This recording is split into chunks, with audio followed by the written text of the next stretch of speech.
Shalom, shalom. This video is about the Gospel of John, chapter 7, verse 37 to 44. It's about prayers of recognition that Yeshua is the Messiah. And this is about the second of three such prayers of recognition. I'll read the text for you. On the last and greatest day of the feast of Sukkot, Yeshua stood up and cried out loudly, "If anyone is thirsty, let him come to me and drink. Whoever believes in me, as the scripture says, out of his innermost being will flow rivers of living water." Now, and then we get to a gloss here, which shouldn't be in the text, but I read it because translators keep it in. But it's a gloss. Remember, it's not part of the original text. Now, he said this about the Ruach, whom those who trusted in him were going to receive, for the Ruach was not yet given, since Yeshua was not yet glorified. So that is the gloss. You can ignore that. Then the text continues. When they heard these words, some of the crowd said, "This man really is the prophet." Others were saying, "This is the Messiah." Still others were saying, "The Messiah doesn't come from Galilee, does he? Didn't the scripture say that the Messiah comes from the seed of David and from Bethlehem, David's town?" So division arose in the crowd because of Yeshua. Some wanted to capture him, but no one laid hands on him.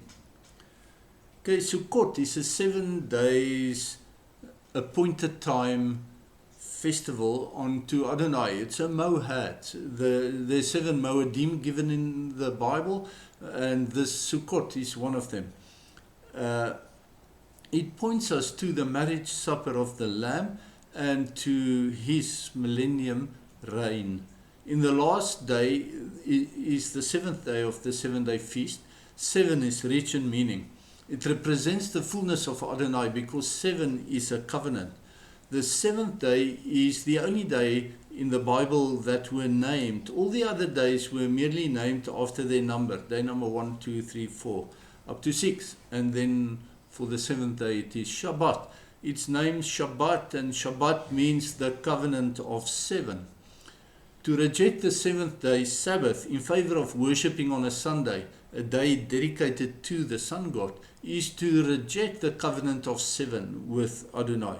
By rejecting the covenant of 7, you exclude yourself from this covenant. So what is the covenant of 7? It is that Adonai Yeshua will rule the nations from Jerusalem with a rod of iron for 1,000 years. Yes, it refers to the Messiah's millennium reign in the 7th great day, the 7th millennium. This is what you are excluded from by rejecting the Sabbath in favor of Sunday worship. Further confirmation is from the Hebrew 7th letter. The 7th letter is Zion. Zion has gematria of 7. Zion represents an erect penis, the organ by which a marriage covenant are consummated by. Zion and the Sabbath points us to the marriage of the Lamb to his bride. And he will not marry a bride who rejected his marriage covenant. Will he? Will any husband do? Why on earth would he do that? Sunday worshippers are not part of the bride because they rejected the marriage covenant that's contained in the Sabbath. They will be rejected into the outer darkness, and they will not come close to the marriage supper of the Lamb. Yeshua's cry, "Whoever believes in me," as the scripture says, out of his innermost being will flow rivers of living water. It's an application quotation from several of the prophets. It's Isaiah 44 verse 3, Isaiah 55 verse 1, Isaiah 58 verse 11, Zechariah 14 verse 8, and all of chapter 47 of the book of Ezekiel. And all these prophetic writings have millennium implications. These 3 prayer statements from the crowd are not mutually exclusive, even though superficially it may look like that. And all 3 are valid and true. We already looked at the first, and now we investigated the second of these prayer statements that Yeshua is the Messiah. It's the middle one of the 3. And it comes from the others in the crowd who testified that this is the Messiah. They testified Yeshua is the Messiah. They based their testimonies on the many signs that Yeshua performed. The signs he performed was not on a willy-nilly basis, but structured to recreate every sign previously performed by every Bible prophet for the specific purpose to demonstrate that he is the Messiah. The Hebrew word Messiah means the anointed one, referring to the deeply meaningful practice for kings and priests to be anointed with an olive oil mixture according to the recipe given in Exodus chapter 30. But beware, there is a warning that anyone who makes this holy oil mixture for the sake of personal enjoyment or out of curiosity will be cursed and cut off from his people. So don't make it. There are two kinds of messiahs in the Bible history. Messiah meaning an anointed one, salved with the oil. And these are the priests and the kings. So that every priest and every king was called to be a prototype of the ultimate Messiah. Sadly, many of the biblical kings and the priests also fell short of their calling to point us to the ultimate Messiah. In the Messiah, the role of priest and king is united in one.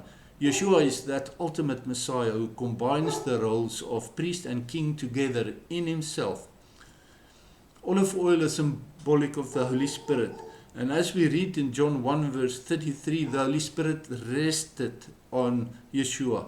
This reminds us of Genesis 1 verse 2, when the Holy Spirit rested on the waters of creation before the waters was divided. When the waters were divided, the waters above represented the Messiah in heaven before he came down to don flesh, as Yeshua explained several times in the Gospel of John chapter 6 and 7.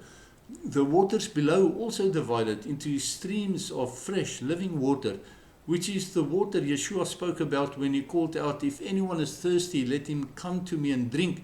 Whoever believes in me," as scripture says, "out of his innermost being will flow rivers of living water." And the rest of the water below was laden with salt in the sea. These water testify of the two covenants of salt that Adonai made. The first covenant of salt was with Aaron and his descendants to be his anointed priests forever. You can read that in Leviticus 2 verse 13, and it's confirmed in Numbers 18 verse 19. And the second covenant of salt was with King David and his descendants to rule as the anointed king of the Jews for all eternity. And you can read that in 2 Chronicles 13 verse 5. These covenants come together in Yeshua. And this is the testimony of the others, that Yeshua is the Messiah indeed. Shalom, shalom.